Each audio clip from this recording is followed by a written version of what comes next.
Start by finding a comfortable position.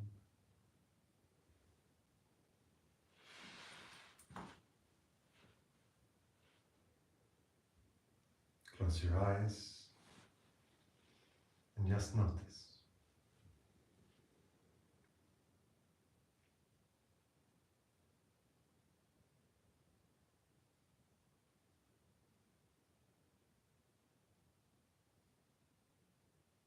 Notice the experience of the body.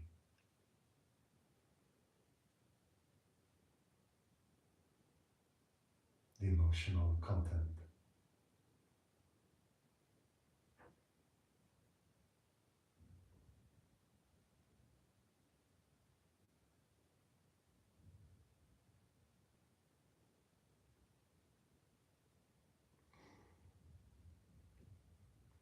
Notice what comes through the senses.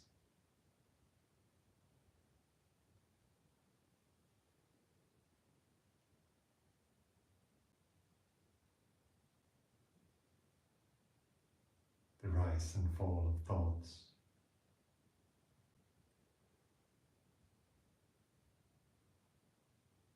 Notice.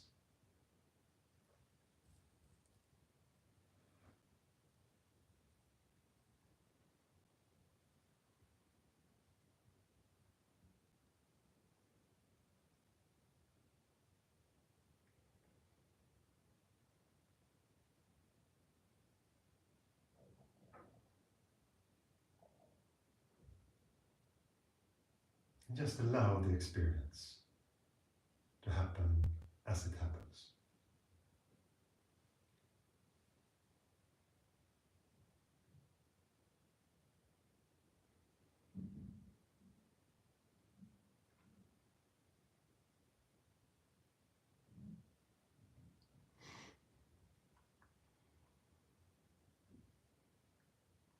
You just notice all the coming and goings in this moment.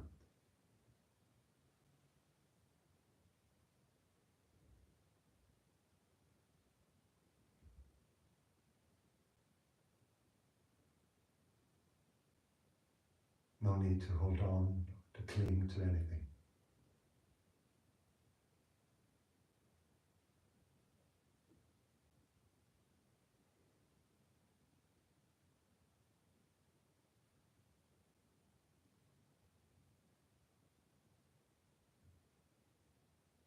And whatever comes, just be with it.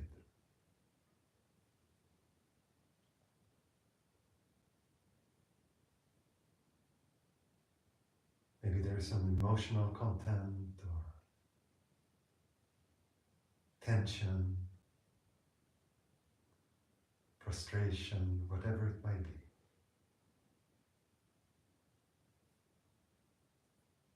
Just allow it to express. Stay with it.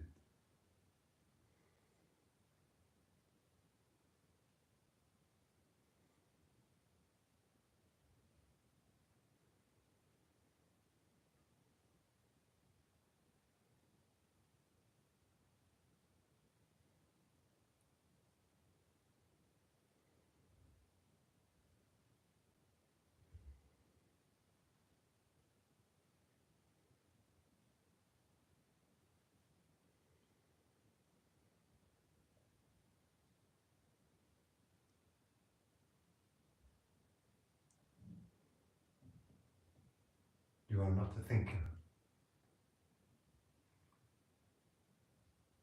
You are not the one feeling. There is thought. There is emotions.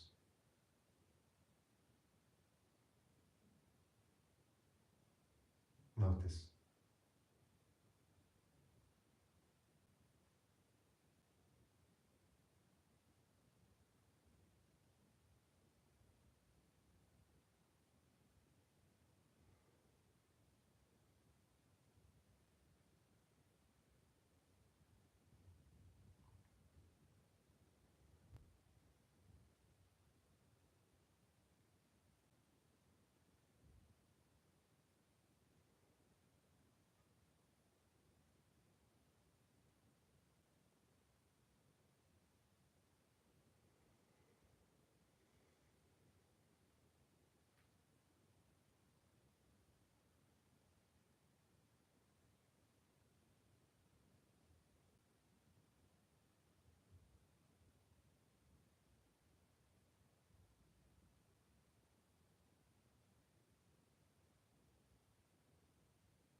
stay here, you will notice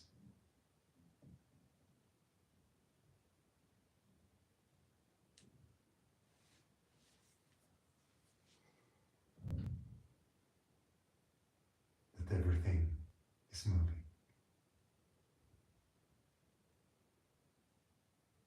And that everything is moving in this nothingness.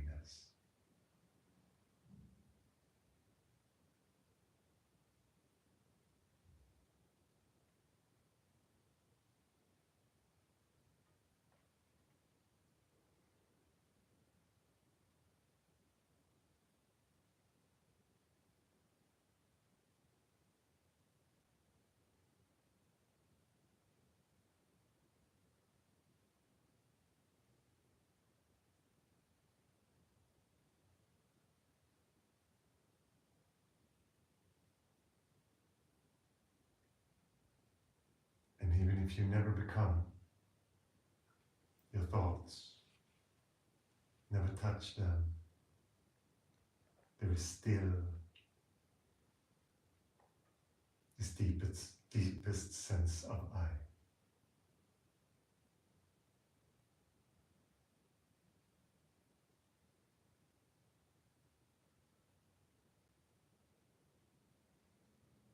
Does not have any attributes. You cannot touch or smell it. You cannot catch it. Hold on to it. But it is there. The unmoving reality. And in this constant dance of movement.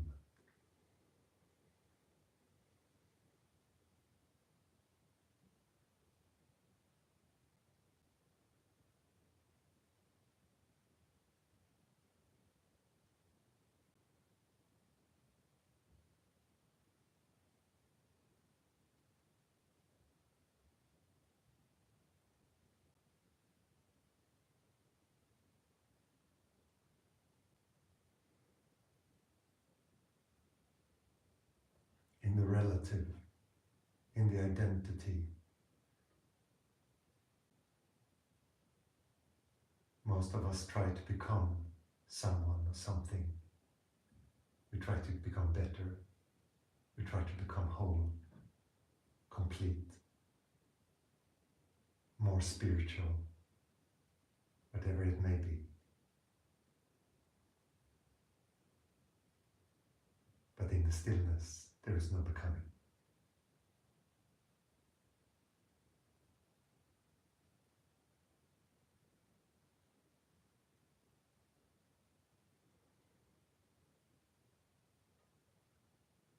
The stillness shows that you lack nothing.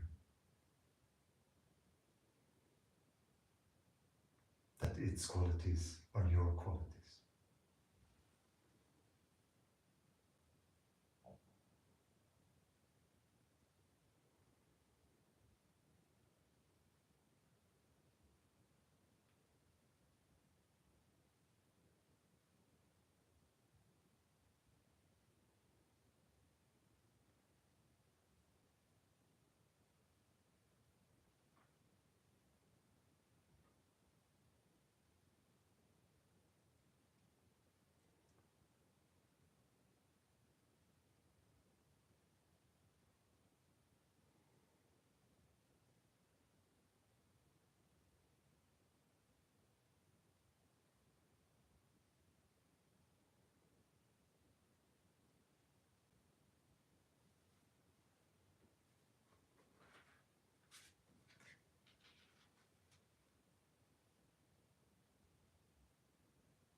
The egoic mind tries all the time to draw you in with the promises of hope.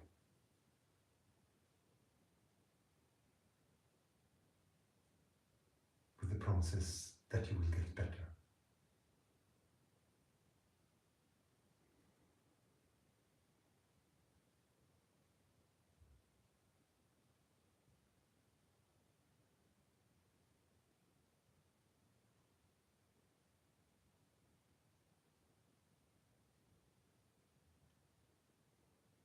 But all this does is that it takes you out of the present moment and into a chase of a future.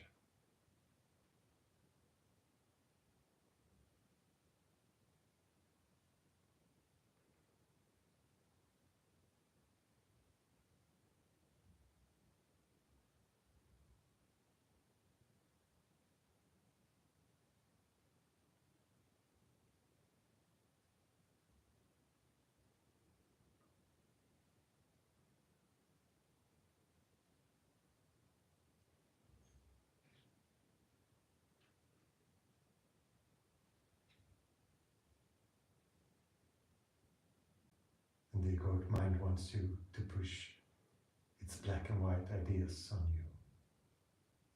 That you have to choose between hope or hopelessness.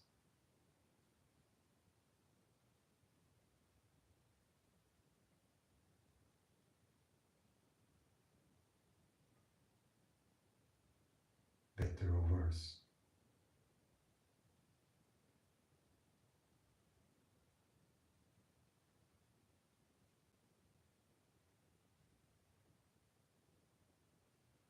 But it's all a game.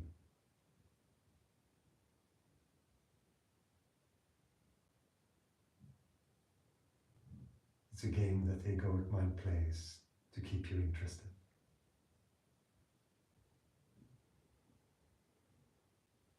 Life is not time. Life is always now.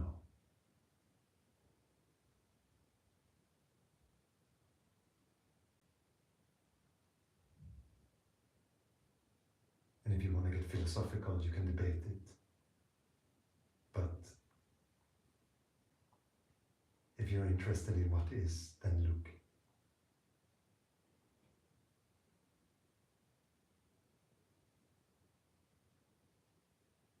Notice that everything comes from this moment.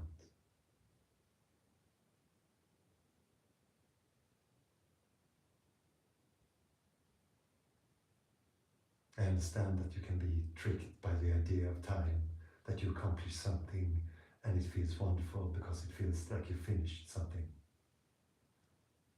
But the freedom in that comes from letting go of the idea of not being finished. Notice.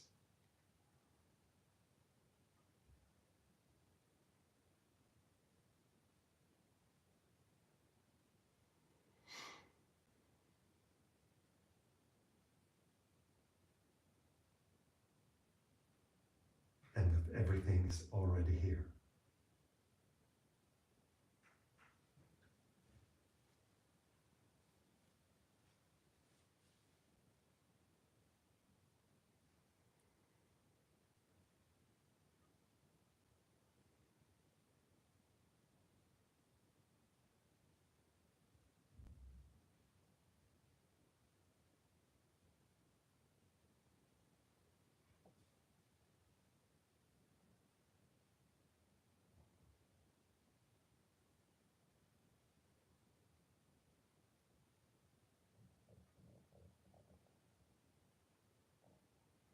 You might think of the world as an external event,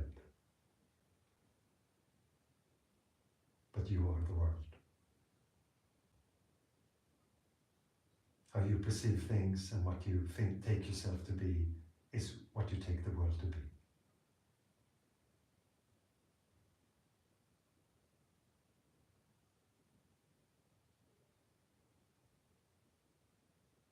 Do the sadhana, do the practice, and find out.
question today, and the question is, what is the difference between, let's see if I remember it correctly, what is the difference between the loop of that the ego gets tense to the point that you have to have a release. You either have to cry or have to scream, or something has to, and then it breaks for a while, you feel relieved, and then it builds up again. What is the difference between that scenario and vasanas? You know, old tendencies that come up to the surface and dissipate.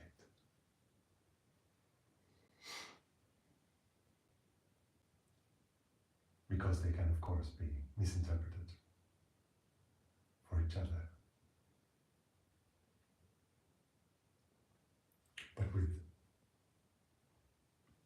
with vasanas, it usually comes a long period of silence, that the mind starts to get really, really quiet. And then it comes up, and you can almost sense it before it happens, that something is bubbling. You can feel like that. And then it comes. And this loop of the egoic mind making the world so stiff that you need some kind of release.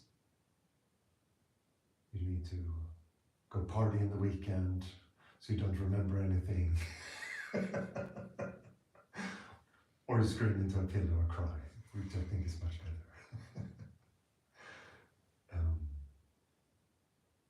But this behavior is how most people who don't have any sadhana, any practice, just relates to the egoic mind. Because it always builds tension. Because if you believe in it, it will get very, very stiff.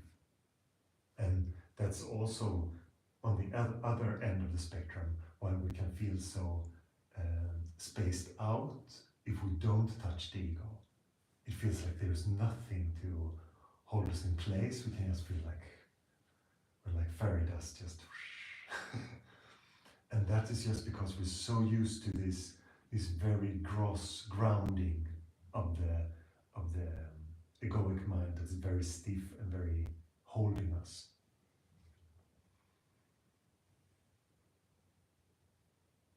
And when we get used to that there's nothing to hold on to, it just feels very spacious and very free.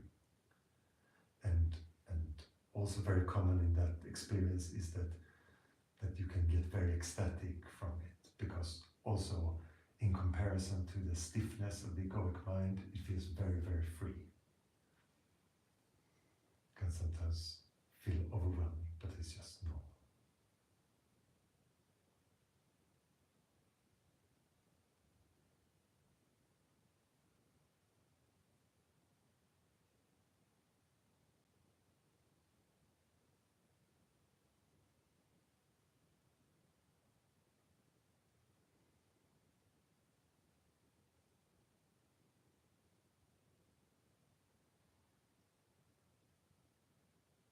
There is so often experiences in meditation, and the mind longs to make something of it. Be careful with this, because the mind really likes to hold on to something that seems significant, impressive perhaps.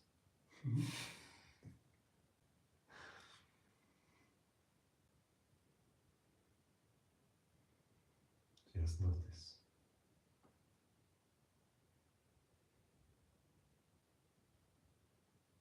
And also when the old stuff comes up and leaves, you don't always notice. You might notice much later when you don't get triggered. Oh, people are much nicer. My parents aren't that bad. They're all right.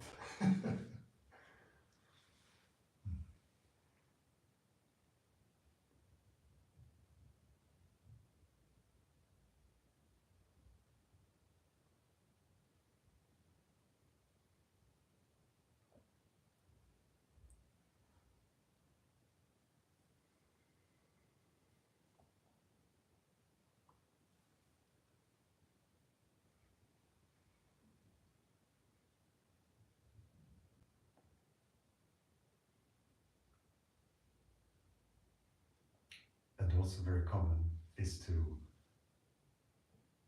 when you do your sadhana, when you do your meditation practice, when you attend satsang, it feels very close. And even if you in a period loses that, you lose the practice a little bit, it can feel so far away that you don't even any longer feel that I don't know if this is real.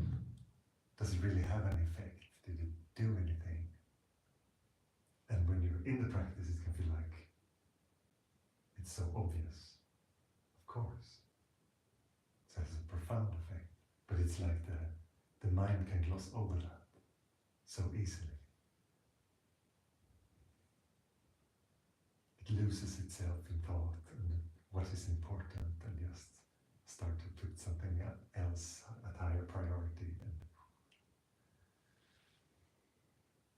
it's very easy that that happens.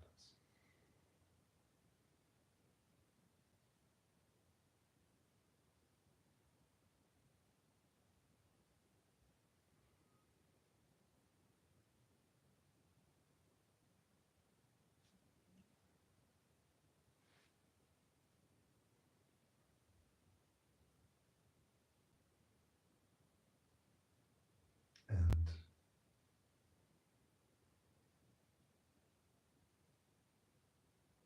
when you look time and time again, at some point you will notice that there is snow outside. That the stillness that you find in the satsangs and in the practice can also have a sense of being something external that you do. And you notice that everything comes from you.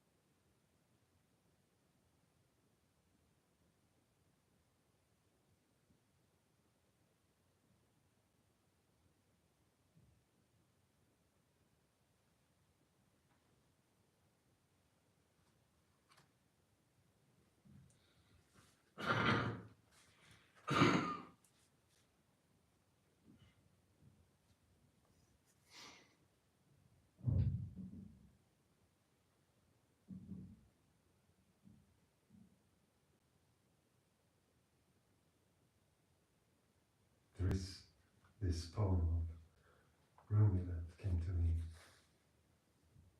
Take someone who doesn't keep score, who's not looking to be richer or afraid of losing, who has not the slightest interest even in his own personality. He is free.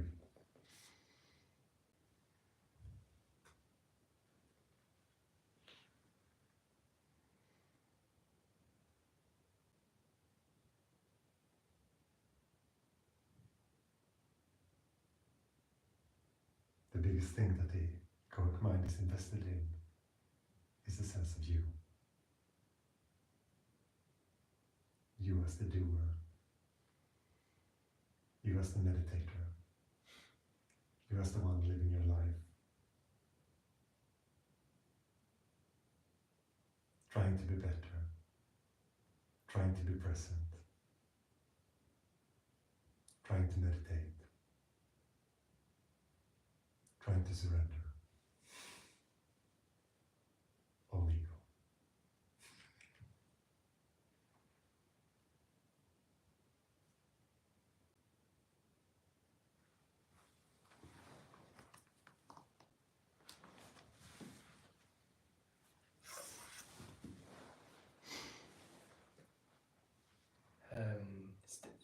Still, surrendering can be happening. Yes. Just that there is no doer or no doership in it. Yes. Everything can be happening, but there is never a doer. So the body-mind's intelligence just might know that. Yes, but Test it out. Try it in your life. See if you don't buy into thoughts and see that there is still action, there's still things happening. The mind loves to say that you are doing it, but also just notice all the gaps that are there. Maybe you just do your dishes, but there's not a single thought. There's just the warm water on your hands, the soap, the sense of the cutlery, whatever it is, the sensations of the body. There's no one all the time going, oh, and now I have to take the second glass to put soap on it. But the mind loves that game, that there is some meaning to that. But the inherent intelligence of beingness is doing everything. And also, also the thoughts, when they need to come about something, when you need to measure or you need to compute something, you have to do some math or whatever it is, those thoughts can also happen in there. But they have nothing to do with you. There's no problem in a practical thought. But as soon as thought takes its place as the one describing to you what your reality is and what you are, then you identify with something that causes so many more thoughts. All the thoughts about all these personal thoughts that take up most of the headspace of most people. So just hearing this and also knowing that I've practiced this to some extent, the thought, I feel like, yeah, this also brings trust that, okay, it works, and like then the ego and the mind get like, okay, I can let go, I can, like there is a surrendering. Yes, there's of course freedom in as soon as you let go of the idea that you have to do, there is much more space. And it can feel for a while like an action. Your inquiry can feel like an action because you ask the question, who is this happening to? So you feel invested in it as a person doing inquiry. But that in itself can be asked, who is the one making the inquiry question? The mind always wants there to be someone so that it has a relevance, but everything just happens.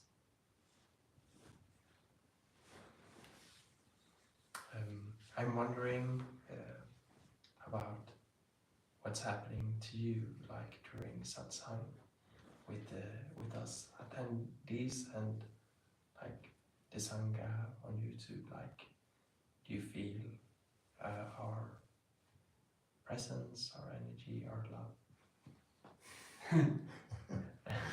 And just thoughts on. Yes.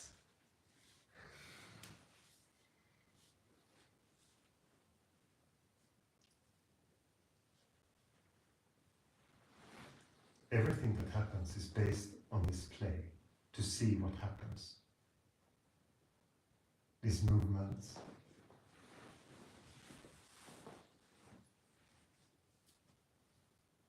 and the reflections of it. And I'm not here to answer any questions or making you certain in a way. I'm much more here to question your answers. What do you think that you are?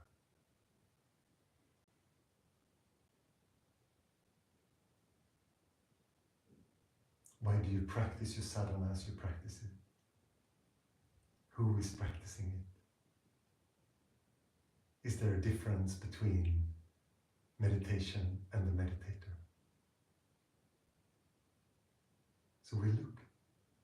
That's why I say, be aware, look, investigate. And you can contemplate on things.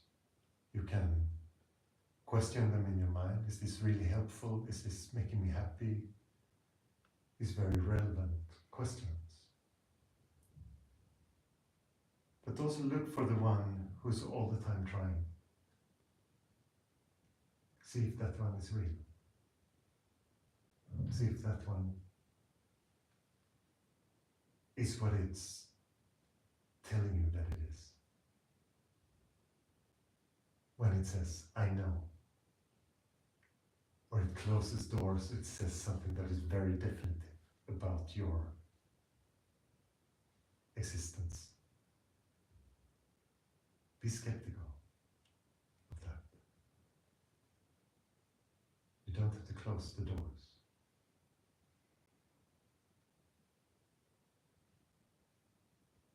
Just see what happens. And the possibilities of what can happen is infinite.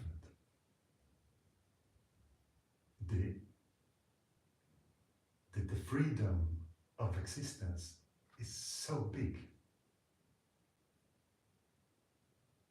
But for most of us, we think of certain things and we want specifics.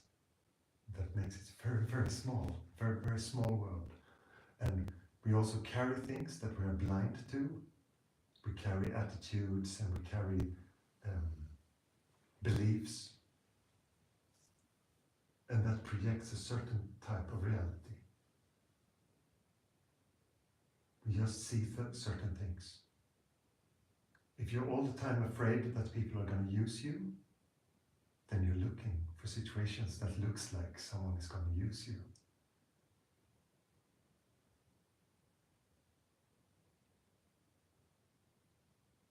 And that is not a problem that is external. The problem is always here. You have to believe in something. You have to have the feeling, I have to protect myself because people are using me, so I have to be on alert all the time, so that, and then that is what you get, time and time again.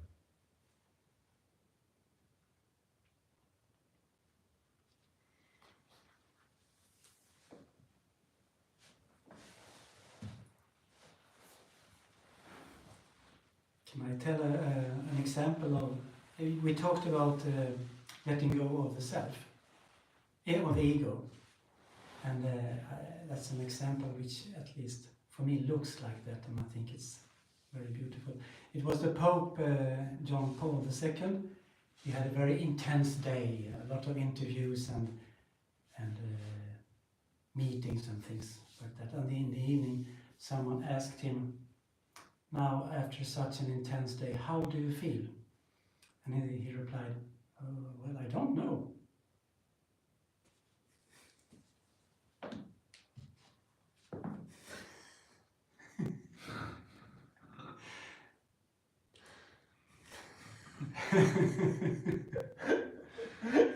This is a good answer for many occasions.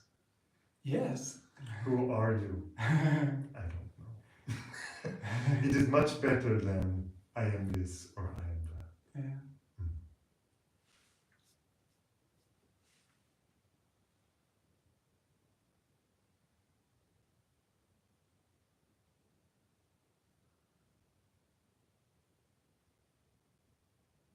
But often these kind of answers is that the person feels a bit confused or overwhelmed, and the identity is very much in play, and you just feel a bit confused because there's so much input.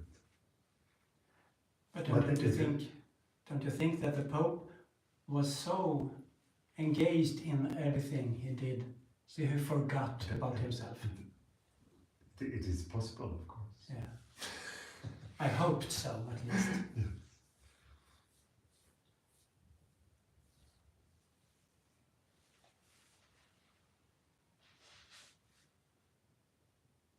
And the there is a little bit of that, and when you do things that you get lost in, and it feels like you come back.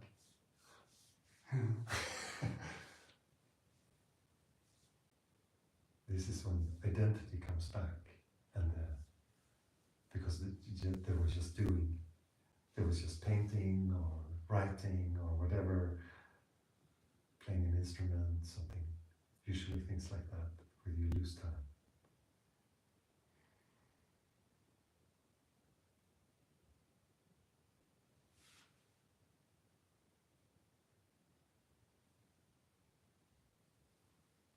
But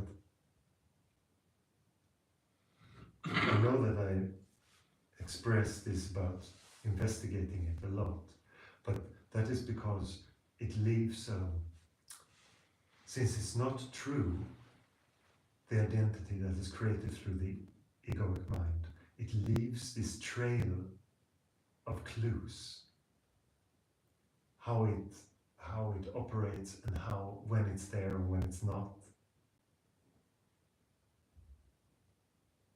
And it really tries to take over if you express any kind of weakness, that you're tired, or then the egoic mind is like crazy with its claws in you. And if you feel like you have a lot of energy for a long time, it can stay very relaxed with you. And as soon as you get sick or tired, it jumps on you. But it also, if there is too much time where it gets no space, it can get very erratic. It can get very desperate because you don't give it any space.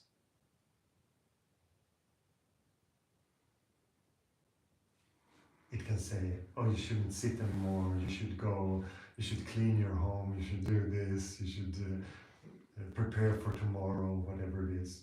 And you just continue to sit. It will try again, you're wasting your life away, or you're not doing things, it tries some new buttons. You should not just be sitting at home on your pillow, you should out meet a partner, or you should do something productive in society.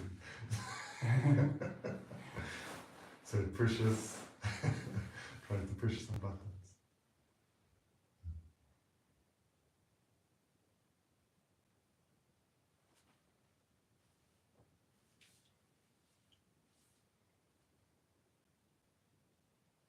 And if you long for peace, where does peace start?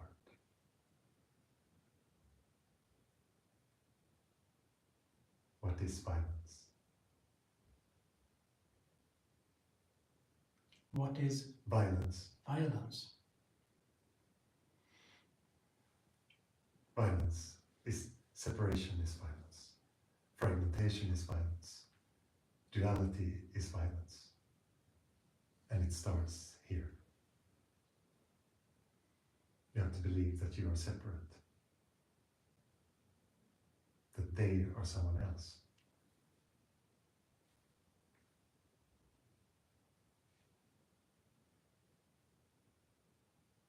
That someone is not included in what you identify as.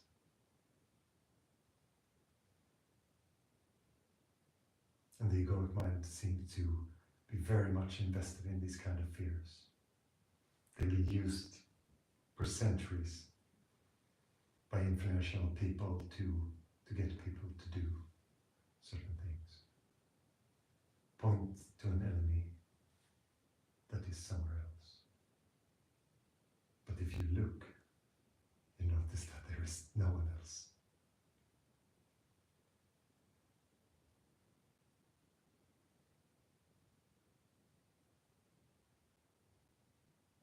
Then you feel empathy for the victim and the attacker. Because you understand that they all suffer.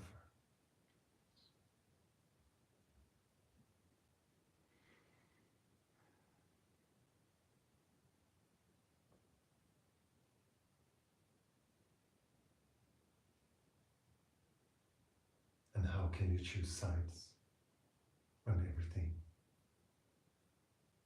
is the same?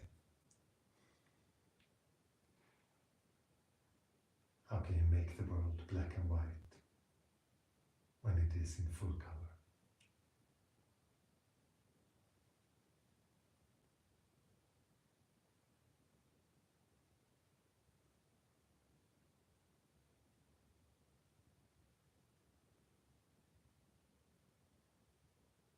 And I remember some of the first things I heard about violence. I heard a quote by Mother Teresa.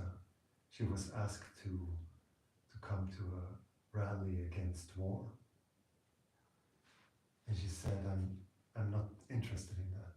And why, they said, if you're gonna have a peace rally, I will come. And this tells about how she understood the mind.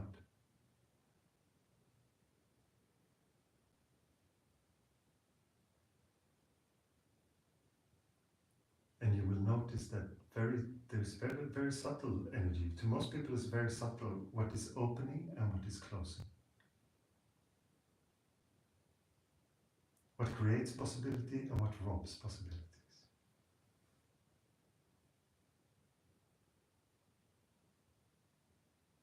And since most people look into their mind and just have different parameters, different ideas of what is good and bad through measurement, and so they don't listen to this opening or closing.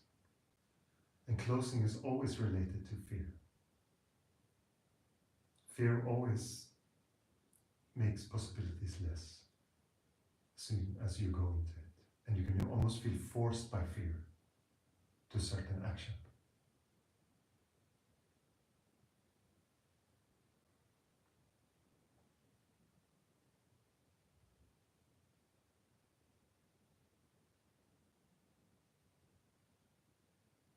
So it becomes a very narrow path that you can walk as soon as you got into it. And the opposite is of course true.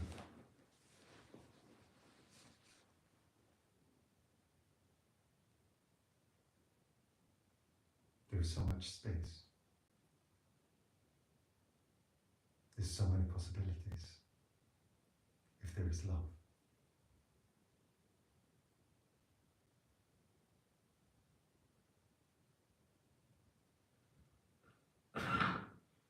And I know that many people find these things like a sense of not choosing sides and not taking a stand or not.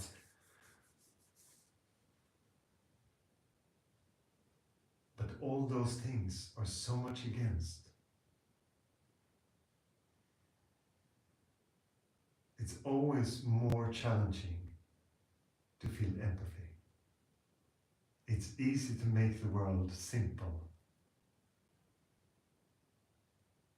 to make it small, to make it we and them.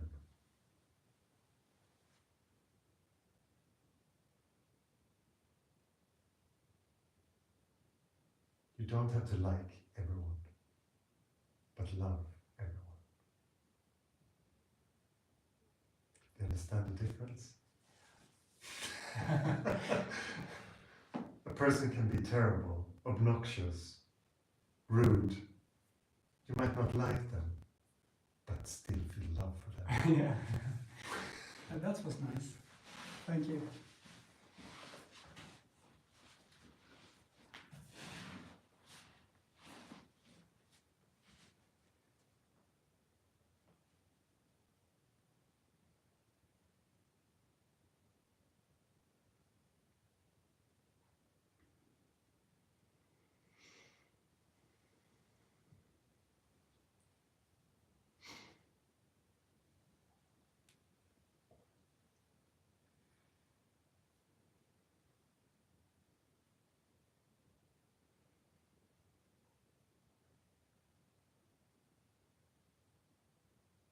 And another big thing that I understand that many people do is that they worry about the world.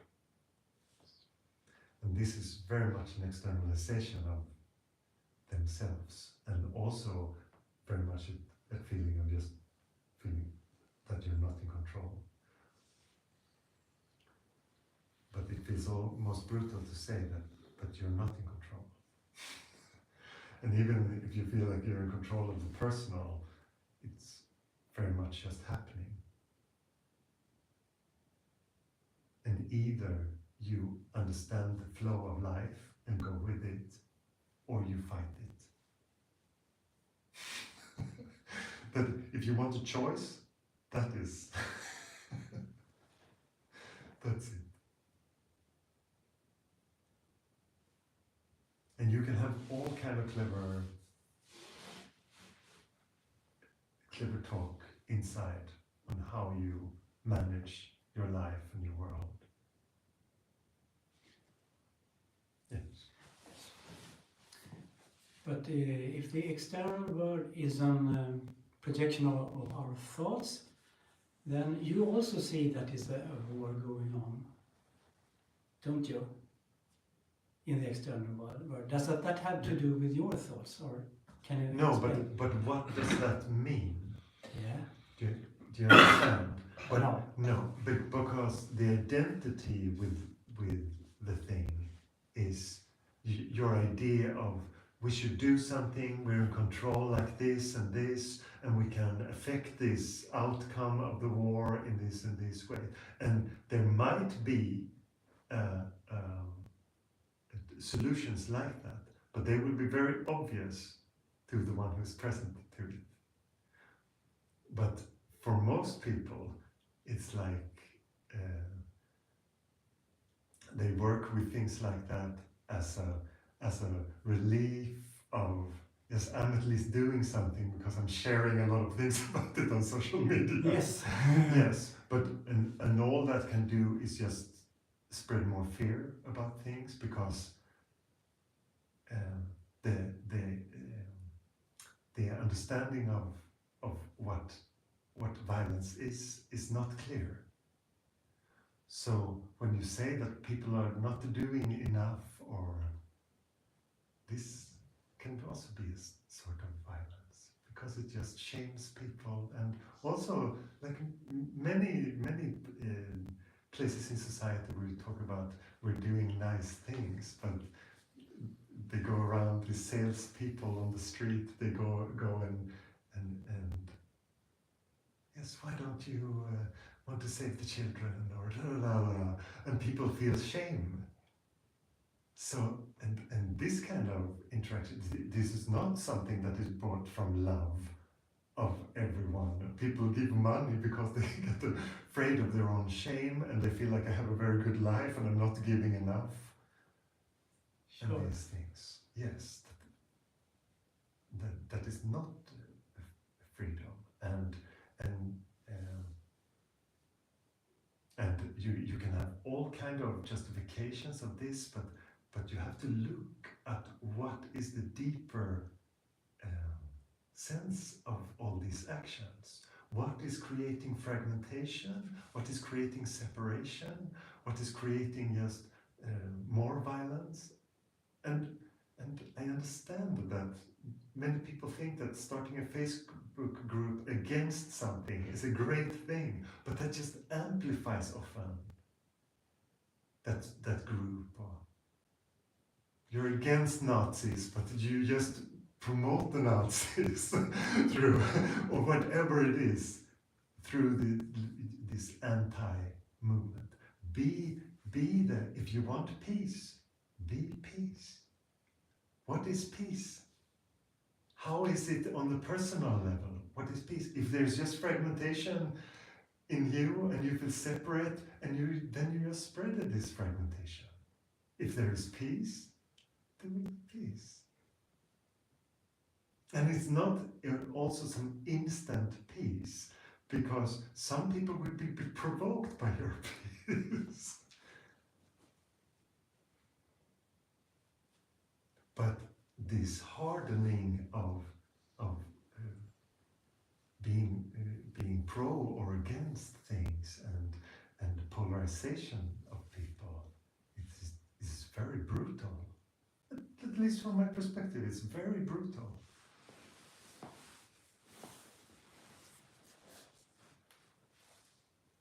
It feels like we really need to have discernment of what the mind tried to sell us.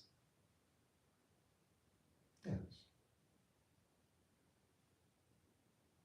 Because it's so common to just follow whatever comes. And you try to discern in a very relative world. We feel that there is a couple of choices here. I have to be pro or I have to be against this movement. But you don't have to, you have to look.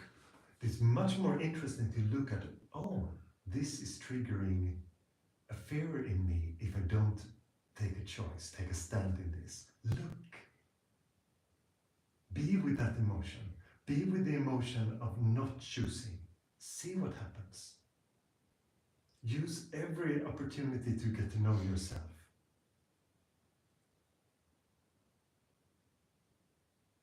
This is because otherwise it's just this fragmentation, and it's just everything is just black and white and very. It's so heavy, everything.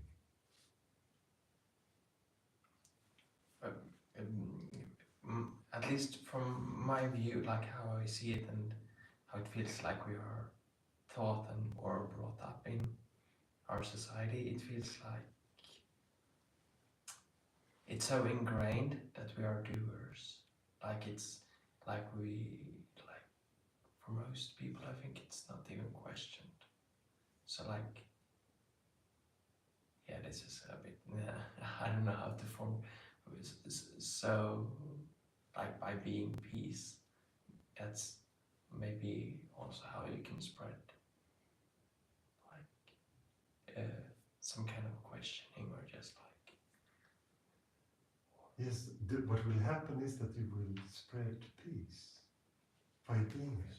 That is because people will see, even if you would preach peace, that would not be very effective if it's just words, and it can seem effective on the surface of it, and people believe in it. But if there is still separation, and then there is no real peace, then it's just more separation, and then you can morally justify that we are much more evolved because we believe in peace much more than they do, and it just continues there. The same kind of separation. However nice your movement, you can say that you have a movement of love and peace, and it can still be very fragment. The spiritual ego. You can call it whatever you like. Thank you.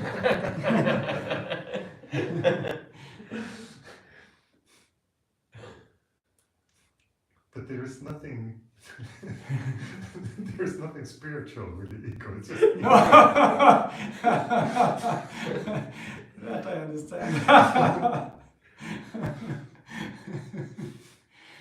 Yeah, it's just more. For people who call it like that, I saw it today. Yes, I've also heard this phrase.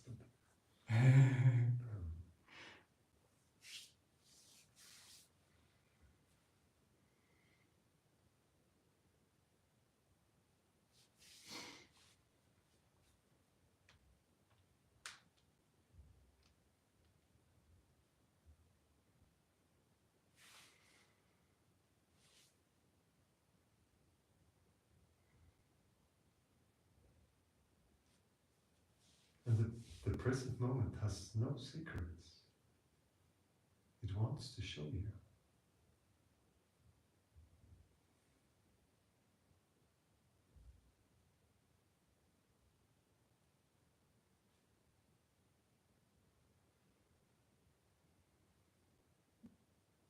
And it shows you time and time again. But you might say, oh, I don't think that's it. I don't think that is the thing. I've always been a little bit like that. Or whatever it is.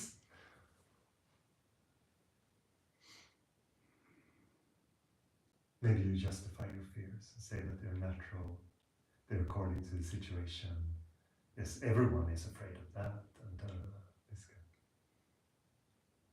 And then it's also that justifies the behavior of the fear, and yes, and the normalization of it. You can just look into society. Everyone is afraid of that.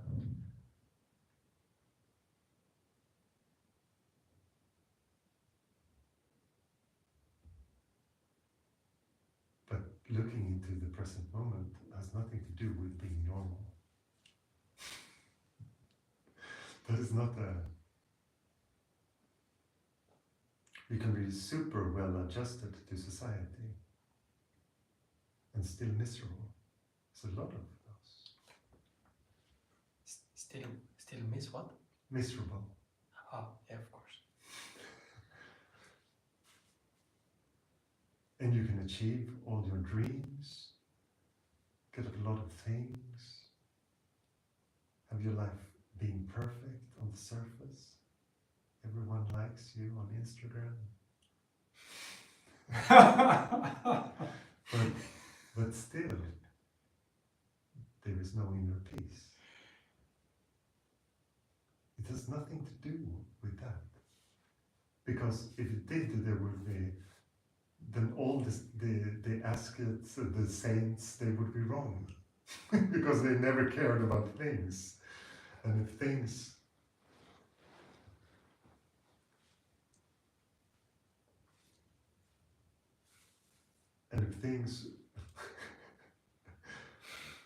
would be needed to make them happy, it would be such a terrible world. It's so beautiful that it is put together as it is. That there is nothing that is needed that you don't already have. It would be such a brutal world. And for many people, that is the world that they are living in. That my neighbor has a nicer car than me, and now I'm miserable. Or whatever it is.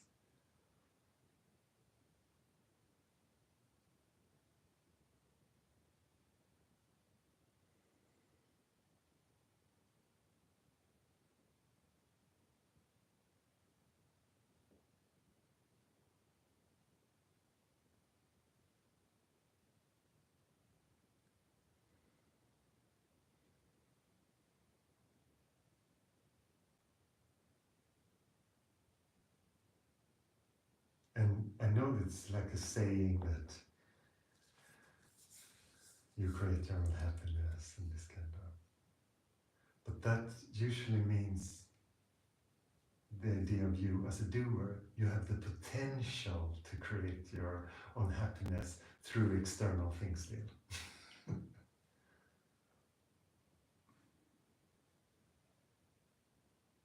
Or through positive thinking.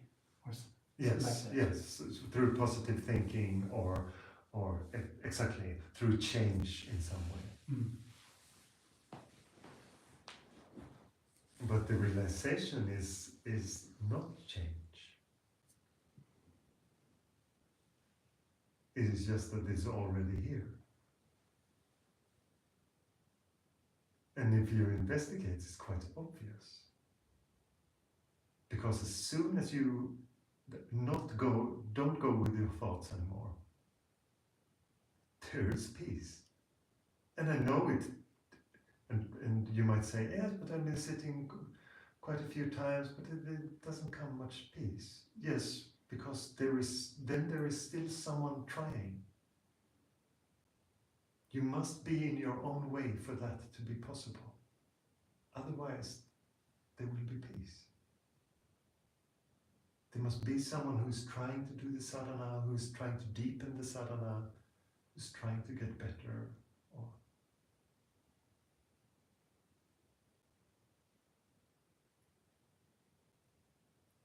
That's why we do the inquiry. To notice the one who is trying, who all the time is the doer.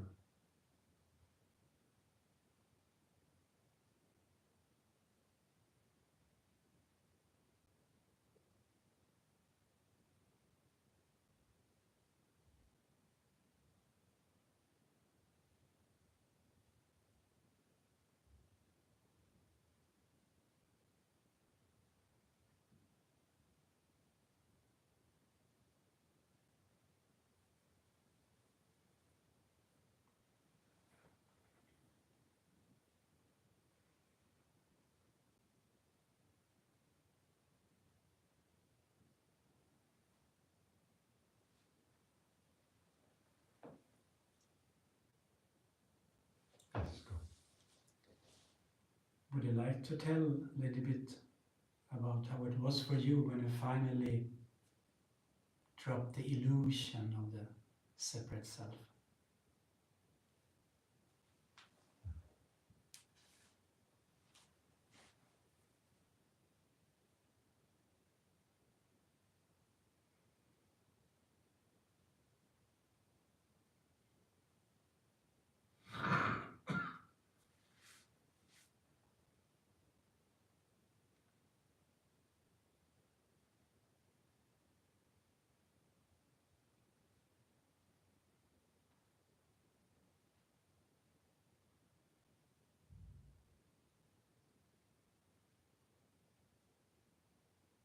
It's very different how it happens.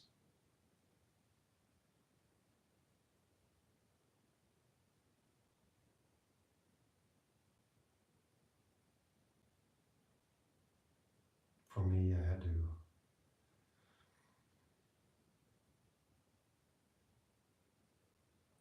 to crack open many times. Crack open. Yes.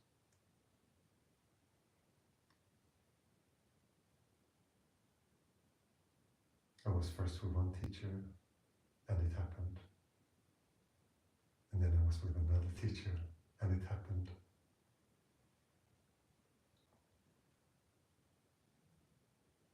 And after a few times, it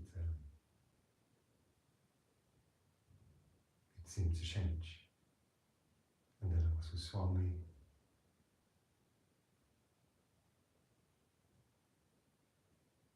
And the peace didn't stop.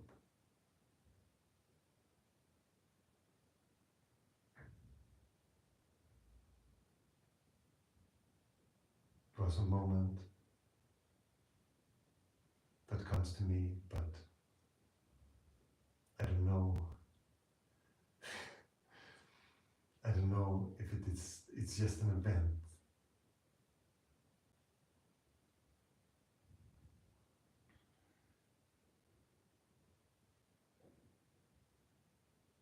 Maybe some of you have heard it when I was in the ashram and I sat with Swami and we just watched the jungle on the balcony for a long, long time. And he held my hand.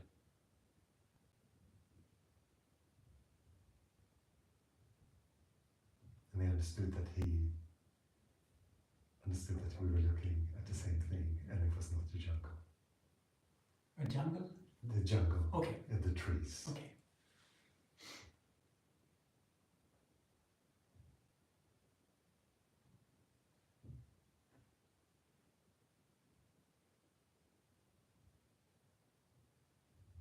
It's not an event. It is this. You cannot catch it. It's not elusive.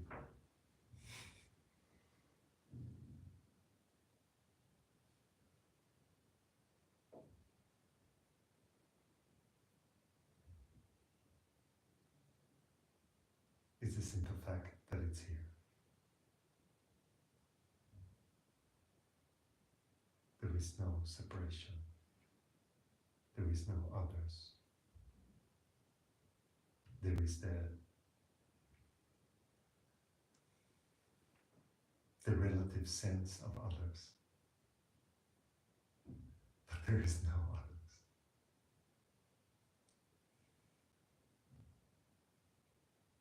There is no outside, inside.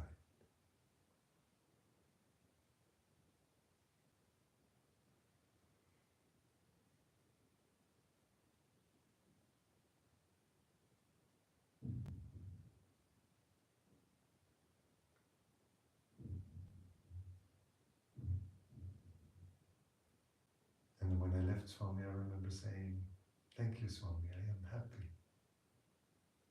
And all he said was, "Don't stop your sadhana. Don't stop your practice."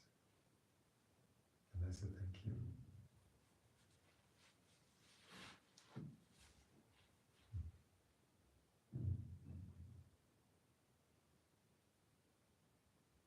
And he is always here.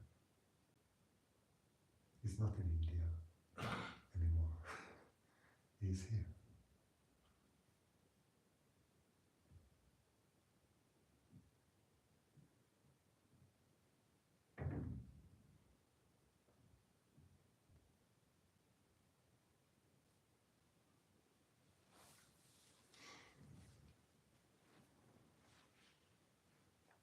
And I think that I talked about this last week in Swedish though, so some of you might hear it for the first time.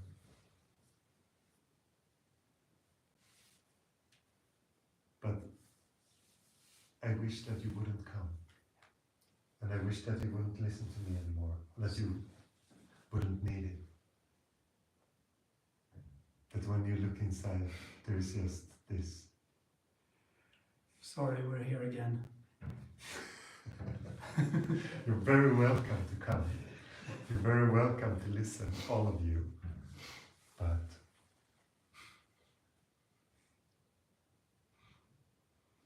if you would write to me and say, I'm sorry, I'm not coming anymore. There's just so much peace. I would say, great. Don't stop your practice. And maybe I would say, don't stop your practice. There is a question here on the stream. Emily writes, I find it hard to be at peace with strong feelings like loss and grief.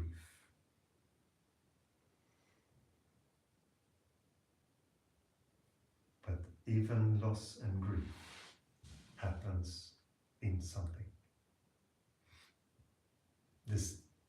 The emotions come from somewhere and go back into something. Notice that they have a movement to them, and also allow them to be natural. And don't buy into all these ideas of how you should treat loss and grief. There's so many ideas out there how it could be approached. Just allow them to be natural. If you need to cry a lot, if you need to make a little ceremony to show that you let go of someone or thank them, even though it might be a hard loss, all these things are good. But especially to recognize the sense of loss and grief, to be with that emotion and to really allow it. Because many people have a resistance towards it because they feel like they feel like the loss is wrong or it shouldn't have happened, so they have this whole sense of the emotions that is connected, it should also not happen really. But it's very natural to feel those things. And if you stay with them, you notice that they change.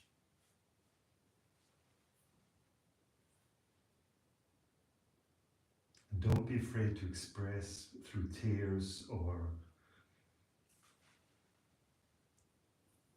however you need to express.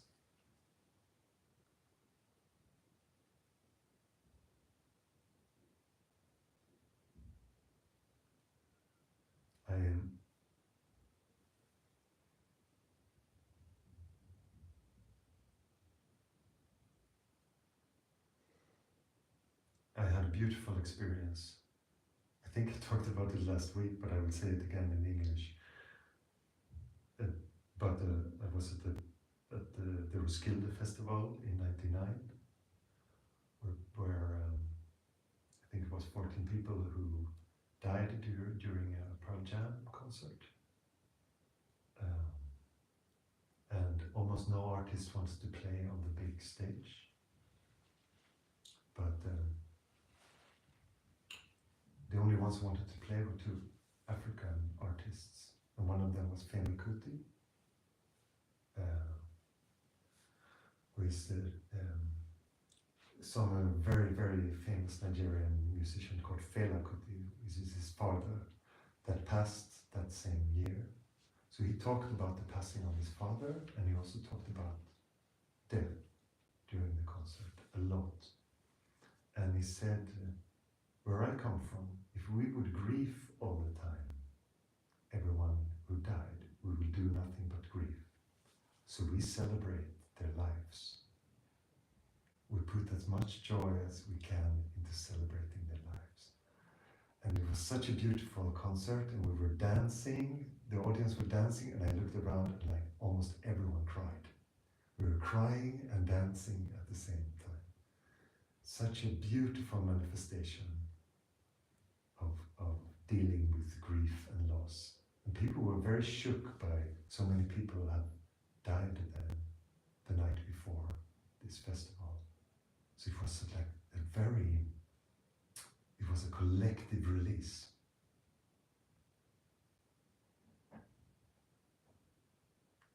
So all these things, find your ways to deal with them. Try things. Don't be afraid of it. We're so stagnant sometimes that has to be expressed in a very specific way. You have to go to the funeral in this way, and you have to be in this mode and express the feelings like this and this. You find your way. If it's frustration with the loss, scream in a pillow. Listen to music that you associated with the person. Cry with it.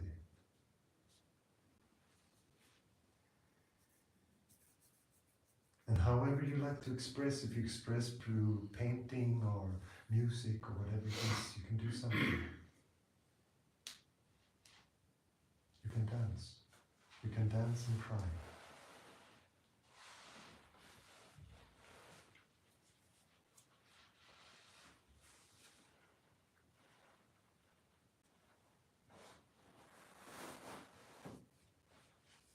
We're so advanced in our society in so many ways. Technologically, we're like super, but how to deal with emotions?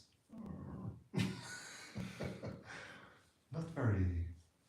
We're so primitive, so simple-minded, so much mind in it, and not allowing the intuitive sense of how to deal with things come through.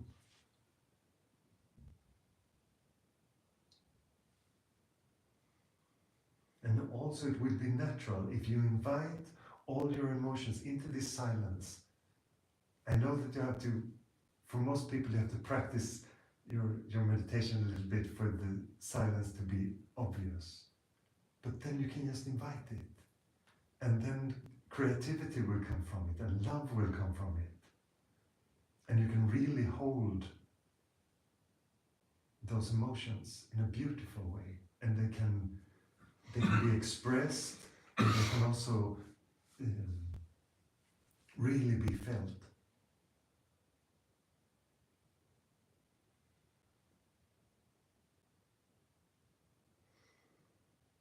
We don't have to second-hand live our lives through things like time and ideas.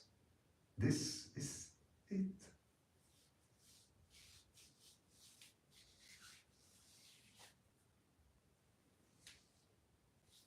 You have no idea when the body goes. And that's a beautiful thing. If you take it seriously and allow yourself to be in the not knowing and the uncertainty, you can really be here. Otherwise you always will be scared of what will happen, and you worry and worry. And for that to really open, you have to trust. You have to have faith. That is the only way.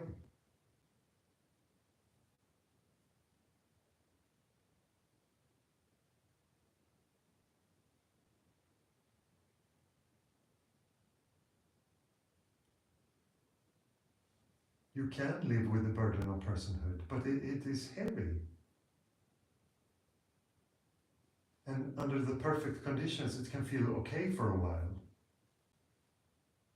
But with all this identification with it, and all this externalization of things, and all those things outside of you that are so important, as soon as something crumbles, and it will, because it is in a constant movement. That is just how things work.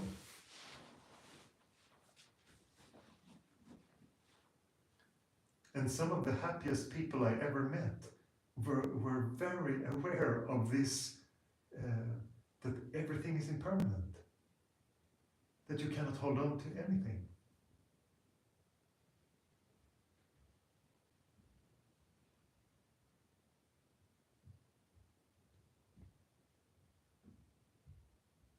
And for every one of those, I think especially of two people who are no longer in their bodies, that was so beautiful because they knew that it was so fickle, life. And I saw my aunt when she was also close to death, that she was so interested in what life is.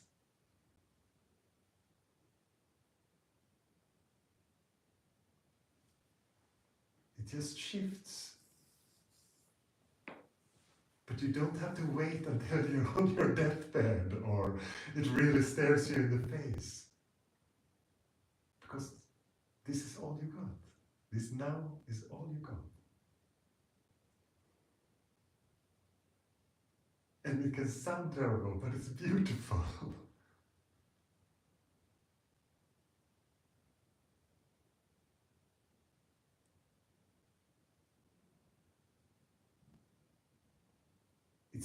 It's not a terrible thing to die, that the body dies. It's a terrible thing not to live.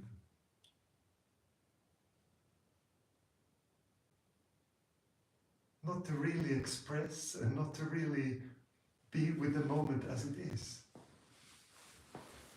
To always escape it, to always hope for a better tomorrow. It's a terrible life. Even though our culture talks so much about hope and being.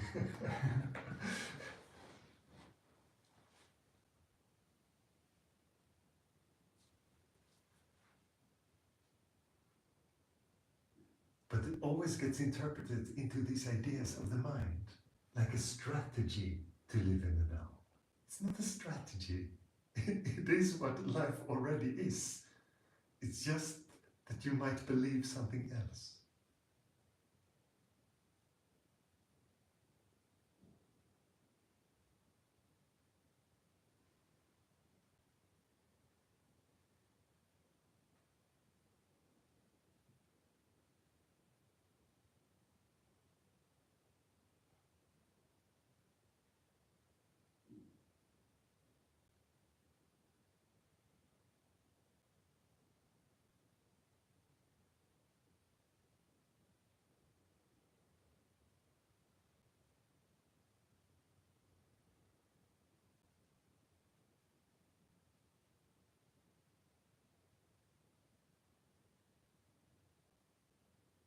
And whatever your idea of the purpose of life is,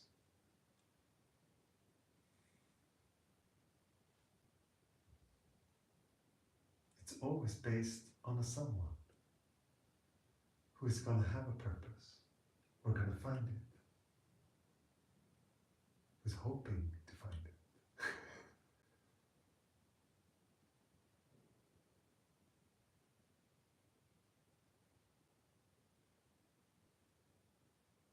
So if there is a purpose, it is to know yourself. And what does that entail? Is it a journey? Is it a discovering journey? Is it something in time? You discover a little piece and a little piece and a little piece and a little piece, and then you discover the whole. It looks like that from my Yes. From where? from my perspective. Mm. I feel I get more peace for each year. Really? Yes, really. So it's getting better and better every year. Yes. That's good at least. Yeah. I mean, it's It better. gives me hope. Time. Sorry. You have to talk into the mic. Oh, I listened quite a bit to Ramdas lectures lately, and he said somewhere that I mean, obviously, if we do just some mind trick about this, it doesn't work probably. But he said you could live between hopelessness and hope, like with them, with both of them at the same time. Yes, but that is what you live with. If you live with hope, you will also live all the time with hopelessness, because that is the other side of the coin. It is the same if you chase something that is very pleasurable. You will always live with the pain of it. That is the black and whiteness of the egoic mind. That's how it operates. So you cannot have hope without hopelessness, because that is the other side. When you hope is lost, then it's hopelessness, right? Yeah. Yes. So if you hope for something all the time, there will be things that show you, yeah, it might not work out. What you're hoping for might not work, and then you're into the other spectrum of it. So the play of these things are always like that. That doesn't sound pleasant at all. No, and it's not. And that is the life that most people live. It can be the very ordinary, like everyday things of just chasing pleasurable moments.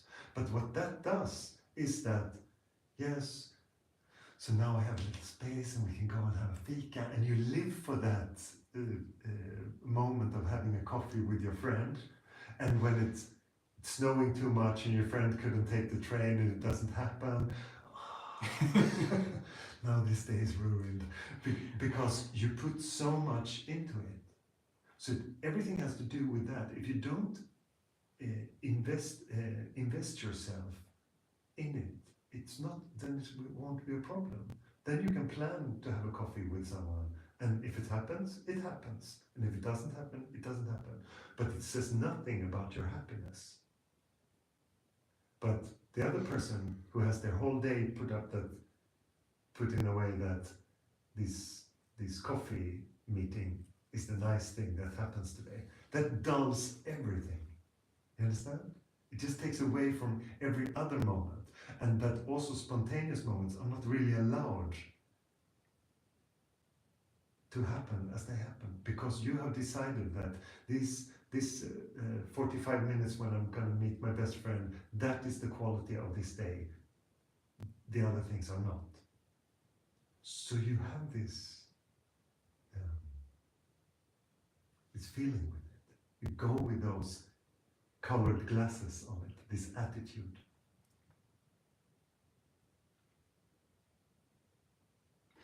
But can you say something about what I experienced, that the peace is increasing? It seems to be, for me. Yes. But it's an illusion, is it? No, of course you can move towards a better understanding of the principles of life, and that makes certain things, I don't care about this so much anymore, and you have an easier time letting go of things. All these things are also things that happen on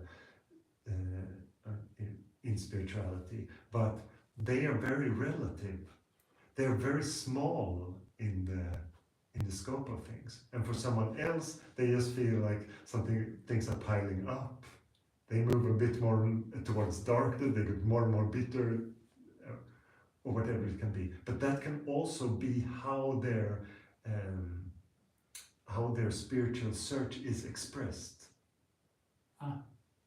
So it's not always, it depends on so many things, that what you come from and where you, all these psychological ideas that you have, and also letting go of them, and if you have moments of meditation and of peace in your life, that will create a much more harmonious life, even though you're most of the time identified as someone.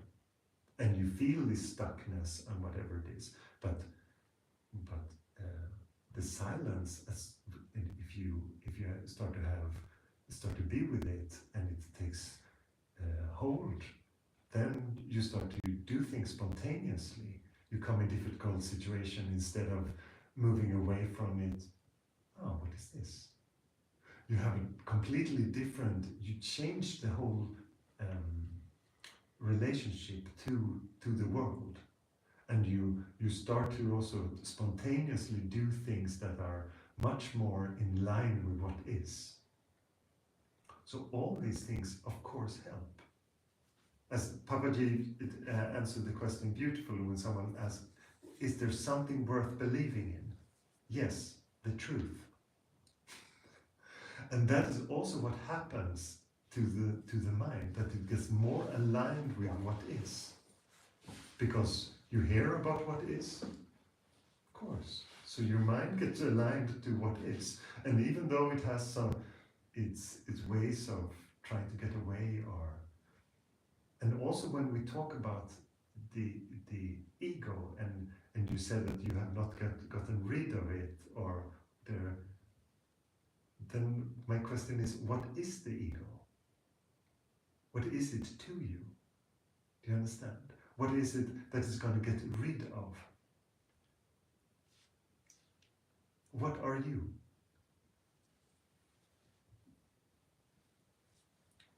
When you said that you have more peace, would that also mean more space? I don't know what you mean by space. Stillness? More, I Happiness guess, and love, yes. Yeah, I guess like just more room to have decisions, or Less worry. Yeah. All Or these like- things, if you when you go into your life and you feel faith, you will worry will diminish, and worry can be eliminated by that. If you really trust, then worry, then you will be like, yes, what the creation wants, what the universe wants. Yeah. I don't have anything to do with that. So, and then you start to be in alignment with, in a very real way, with what is. It's just happening. Everything is just happening. It's coming, going. And if it's supposed to happen, it will happen. If it's not supposed to happen, it will not happen. It's very... Yeah. And if you have trust in that, then it's just, why am I in this terrible situation? Yes, this is what is supposed to happen.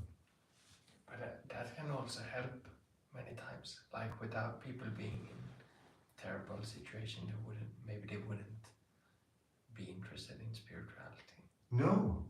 So many people are interested in these things because they come to a point where their life doesn't work, or they have a terrible disease, or someone close to them dies, or whatever. And they can, all those things can seem like terrible things, but what do you do with them? Suddenly how do you relate to that? Who do you think that you are in relation to this thing?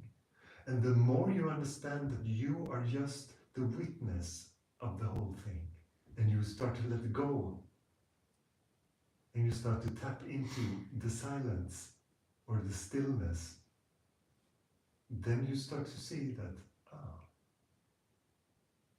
okay, there is a body, but it's very transient. It's gonna change and happen and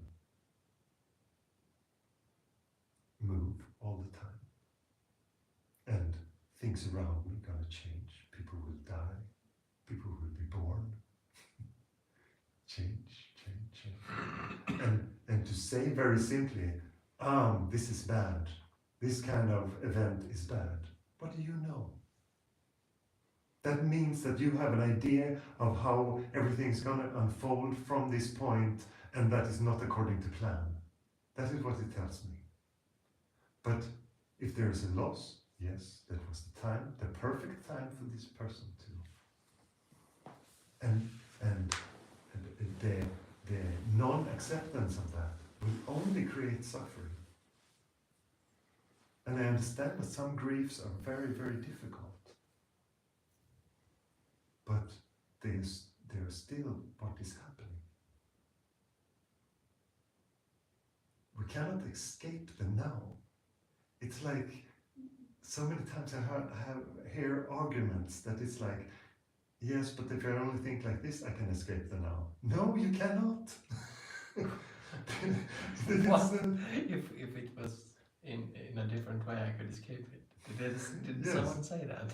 Yes, but I hear that is a very blunt way of putting it, but that is what I hear all the time. But it could have been in another way, and all these kind of things. And I have a feeling that this is not what should have happened. People say things like that often. But that is just non-acceptance of the now. And there is no choosing in that. What is happening is happening. What is not happening is not happening. I know it's an obvious thing to say, but it seems to be difficult to accept. I have another. Liv is writing, overheard someone in the street a while ago saying, "Have a nice death." What?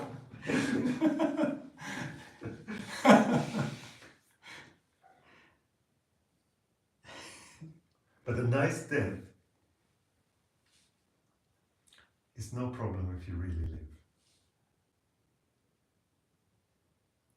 But otherwise, if everything is just an avoidance, it will be terrible.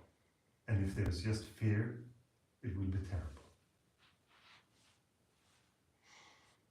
This deep acceptance of what is has nothing.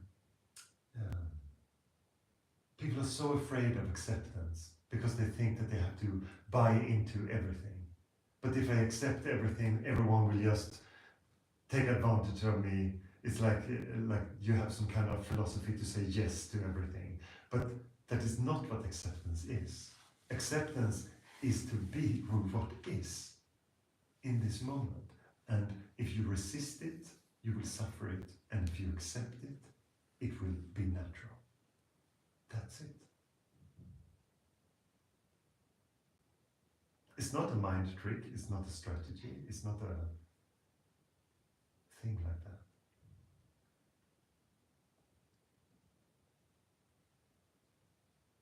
It's just this.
Because if there is no resistance to life, then there is no resistance to change. And that is all what death is.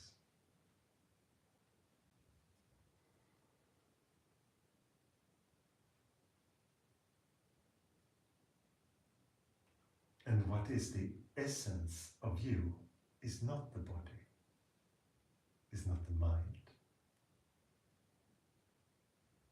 It's just this.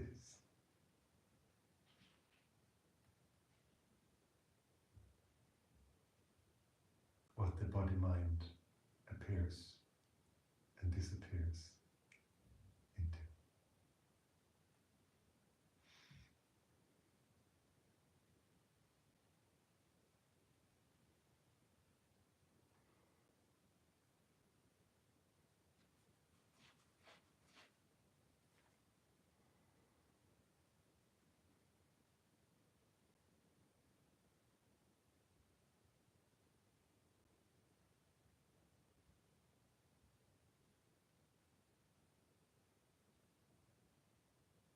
And death should be a normal conversation.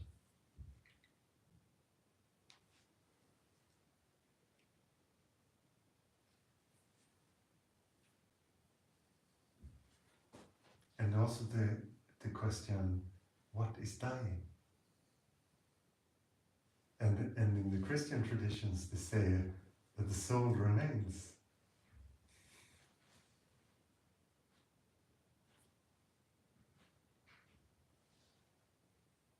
Do you think we can get help from reading the Tibetan book of death?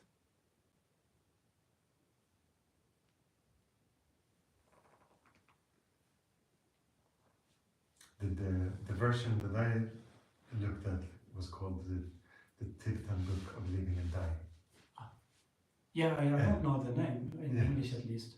Yes, but I think it was called Tibetan Book of the Dead at first. Yes. And then Nisargadatta first did a revisit of it. But because how we relate to that subject is also how we relate to living. They're very much connected. And there is so much talk now through technology, how to extend your life. And they know that there are so many methods, we will possibly, the bodies will live much, much longer from now on. But it's not a good life if you're just afraid that it's going to end. What kind of life is that?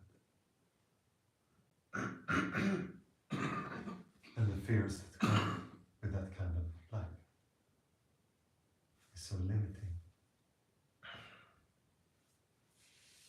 And all the time being scared of all kind of things, not fitting in, not being loved,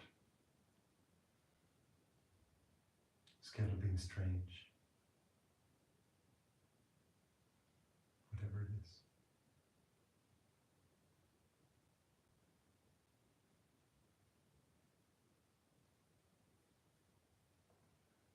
So and I think it's a very good subject to keep close. And there is was a long time since I read the Tibetan Book of Living and Dying, I have to say. It's almost 25 years ago. But I liked it then. But there is a meditation that I think of that I think is a very good one, because it makes your sense of death very close. And it's a meditation of dying. And when you go to bed, you put everything in order. You make it really nice around your bed, hang your clothes really nicely, ceremonially, and you go to bed. And this is your last night. And you imagine that around you are your family and your friends. You bow, you say goodbye, this is my last night. And you go to sleep.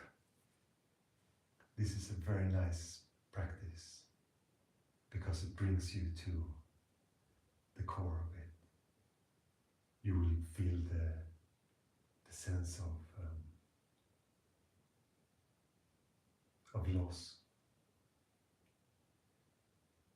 Everything that you experience, everyone you know, will be lost in wonder.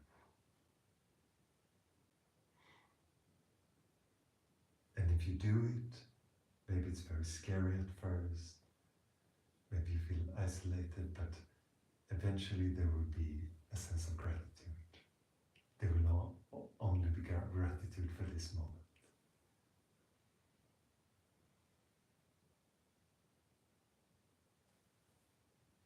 Wonderful. Beautiful. So this is a beautiful meditation.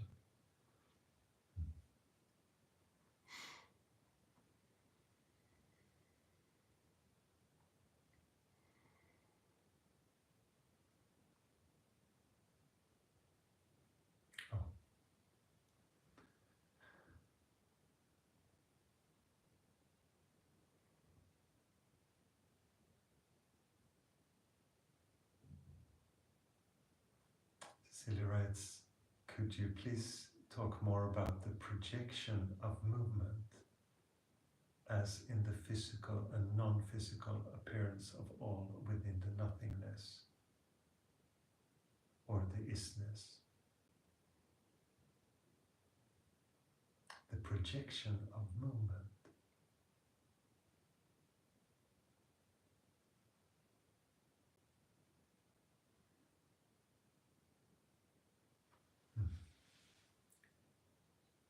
I'm not sure that I understand. I've heard similar stuff like that before.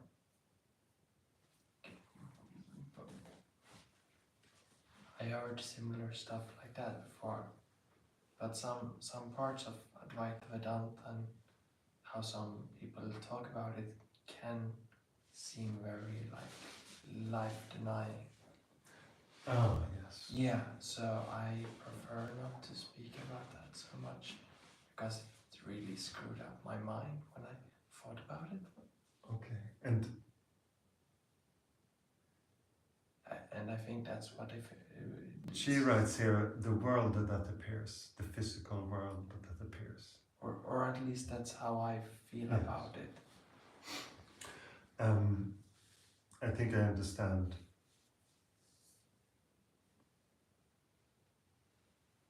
Because I think this question is like the projection of the world and what that is. Because we also have this idea of such a vast world that is something and that means a lot of things. But in its core, it's all you. So when we say that the world is a terrible place, that is a fragmentation. Because how can that idea be truth? Because the universe is super dynamic.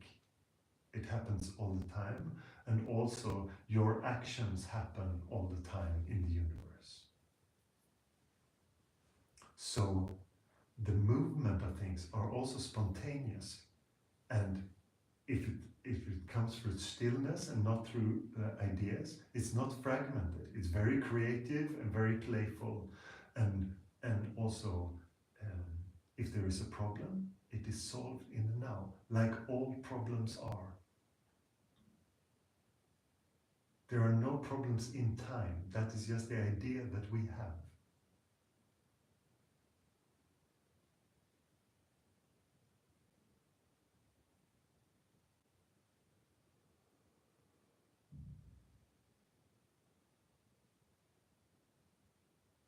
So that complex outer world that most people talk about is here. It is us.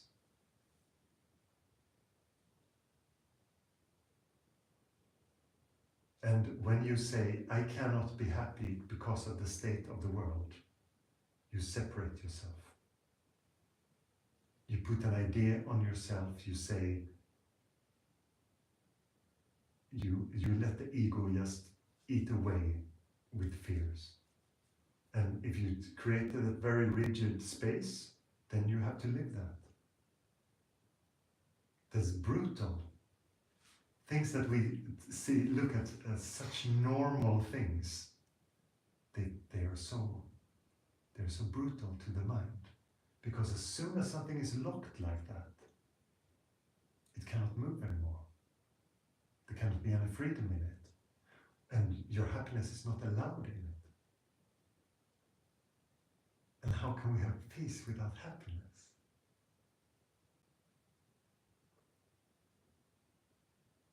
It's like Femi said about grief. If grief is always the dark grief, that you have to have your head hang low and you're not allowed to celebrate, then you can always live in that if you're in an environment where people pass away all the time. So you have to find ways. You have to celebrate life for everyone who has a very difficult one. You have to love the one that hates.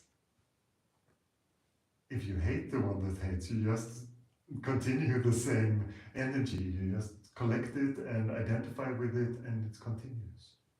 But if there is love, if there is empathy, then it's not a problem. Someone can be hateful, you still love them. It doesn't mean that you don't understand that you're suffering and what is happening.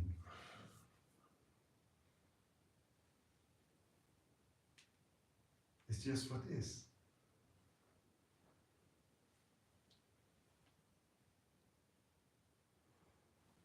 But we get caught in our thoughts, in our ideas.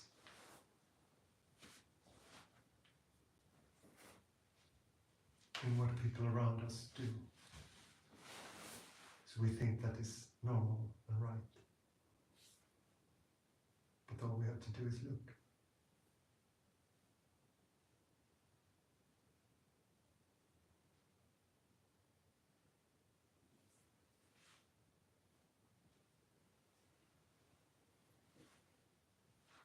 The world is not so complex through the eyes of now, because it also says, I do not know.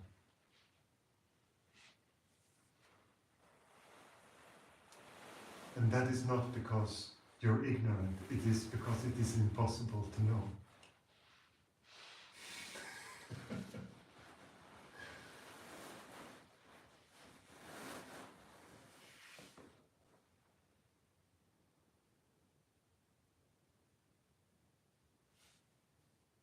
And it always, I understand how my words can always be boiled down to an idea.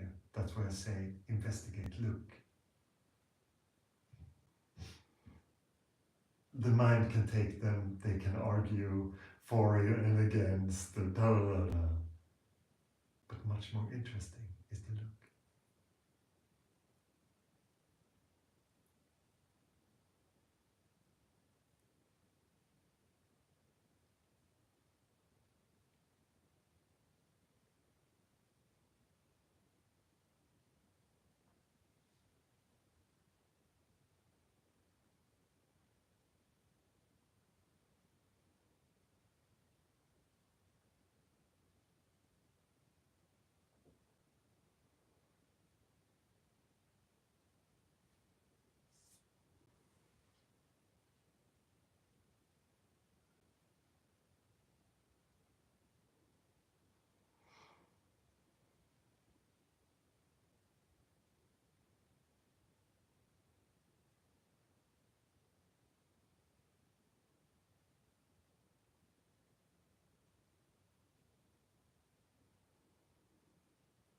There's so much mental prisons to jump into, and people are so happy to jump into them. Why does life have to have so much limitations? Why does it have to be so rigid? Why cannot the doors be opened?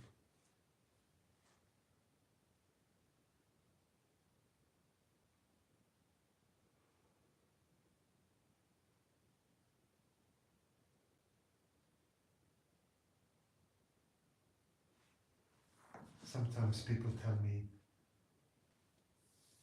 what you're talking about, I've never thought of that.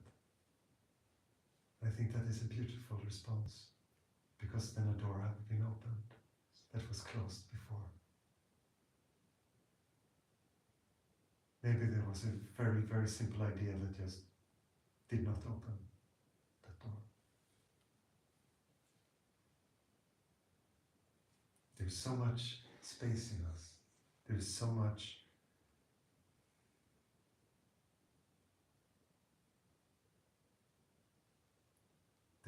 freedom. But we're so quick to give it away. Infinite.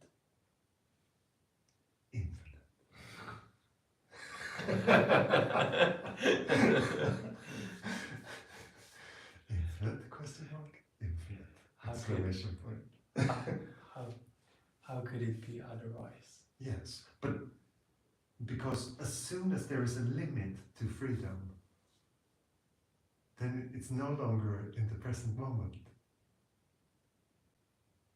Then you have to have an idea of what the limits of that freedom is.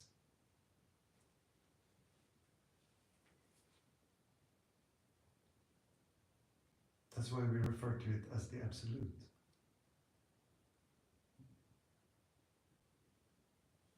No limit.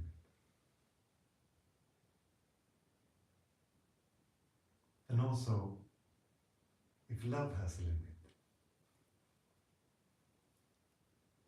yes, I can love everyone, but not people who something. Okay. That is not even close to limitless love.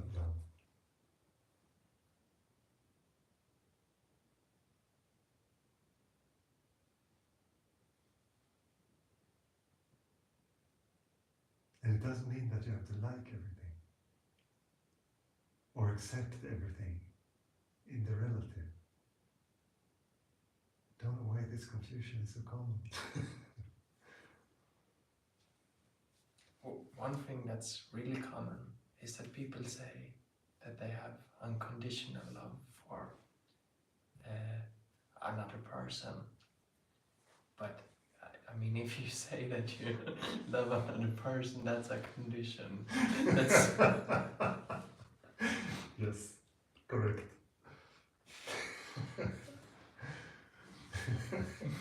Yes. And my love has no limits if you're have this specific appearance.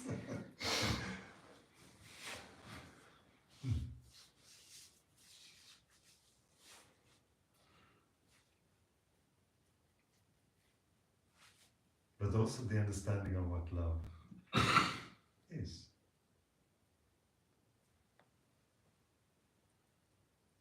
Is loving someone always saying everything they do, say yes to everything they do? No, of course not.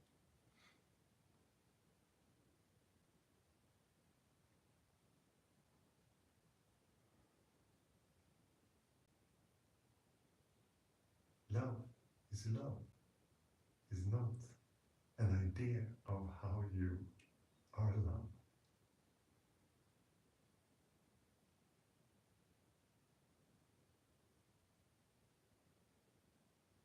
And real love is also fierce, powerful.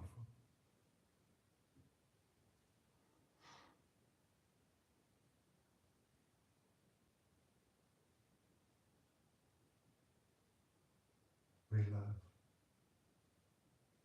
doesn't give up.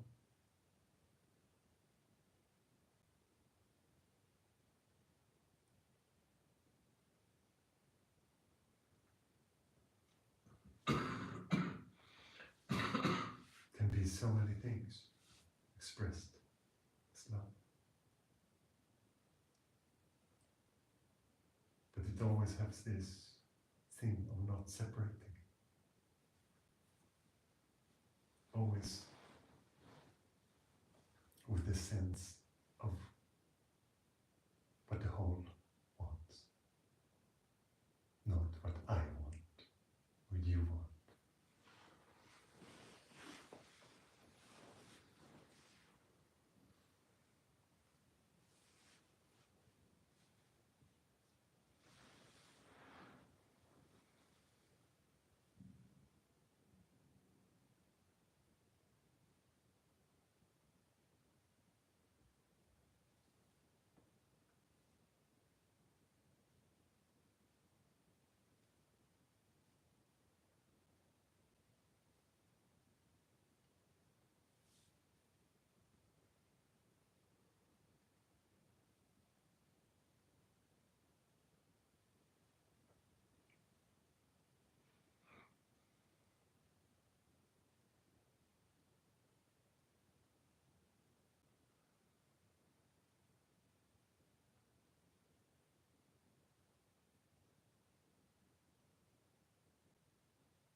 And you could live by a river in a little cottage, and you say, oh, the river's making so much noise. I can't really swim in the river because there's too much movement.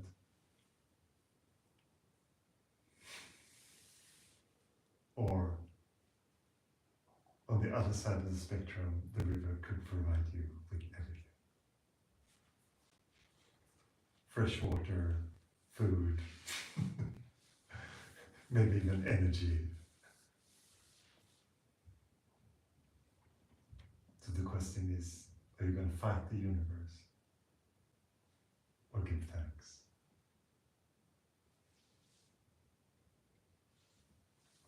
That's why thank you is so powerful.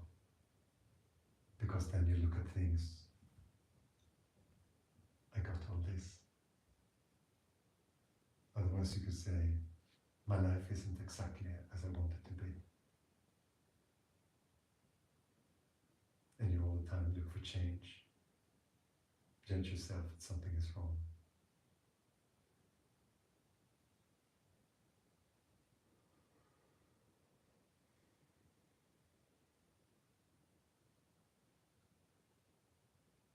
And it doesn't help to smear a very positive idea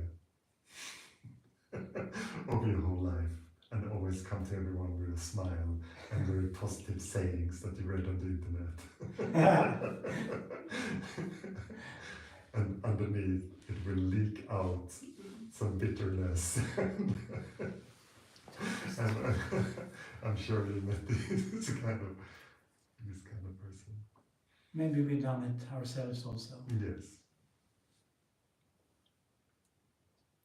So there has to be honesty. There has to be to really look at what is. Sometimes though, to change something is very important. Or change might happen by itself. Yes, the change will always be something that invokes that if something is supposed to change. But you can resist change, and you can have ideas that make you not change. Because changefulness is also the nature of everything. So if there is no resistance to changefulness, it will just also happen. And it can just feel one day, okay, this has to go, or this has to. And the more in touch you are with the intuitive sense, the easier though, you will not feel like you have to make a decision. It will just, okay, it's time. And sometimes you can sense that it's time for something. Okay, this is done. Or whatever it is.